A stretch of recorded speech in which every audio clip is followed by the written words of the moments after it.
రంగా గారు అప్పట్లో ఎలా ఉండేవాళ్ళు సార్? ఆయనకు ఒక బిరుదు కూడా ఇచ్చేవాళ్ళు. అంటే పెద్దల్ని దోచి పేదలకు అతను ఎదుగుదల రాజకీయ ఎదుగుదల కోసం ఎవరు అడ్డు వచ్చినా అతను అటాక్ చేయగలడు. అట్లాగే అతని దగ్గర ఉన్న గొప్ప లక్షణం ఏంటంటే వాళ్ళ ఫ్యామిలీ దగ్గర వాళ్ళ ఇంటికాడ ఒక 150 మందికి రంగారు మదర్ సావిత్రమ్మ గారు ఎప్పుడు భోజనం పెట్టేది.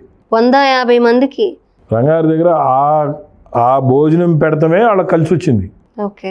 ఆమె 82 ఫిబ్రవరి 2 అప్పటికి ఇంకా తెలుగుదేశం పార్టీ పుట్ల. తర్వాత మధ్యలో వీళ్ళు ఈ కేసులన్నీ అయిన తర్వాత రాజీ అయ్యారు. నెహ్రూ గారును రంగా గారు. కర్ణాటక రామ్మోహన్ రావు అని సీనియర్ అడ్వకేటు అతను రాజీ చేశాడు. జైల్లో ఆ సెల్ రంగా గారిది, ఈ సెల్ నెహ్రూ గారిది. ఈయనేమో మాచరం డౌన్ కేసులో లోన్ పెట్టారు. వీళ్ళిద్దరూ రాజీ అయ్యారు.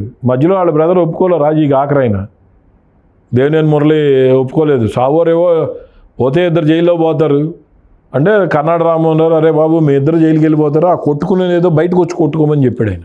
జైల్లో ఎందుకు ఉండడం, జైల్లో ఎందుకు ఉంటాం, బయటకు వచ్చి కొట్టుకోమన్నారు. అప్పటికి తెలుగుదేశం పార్టీలు బయటకు వచ్చినప్పటికీ తెలుగుదేశం పార్టీ లేదు.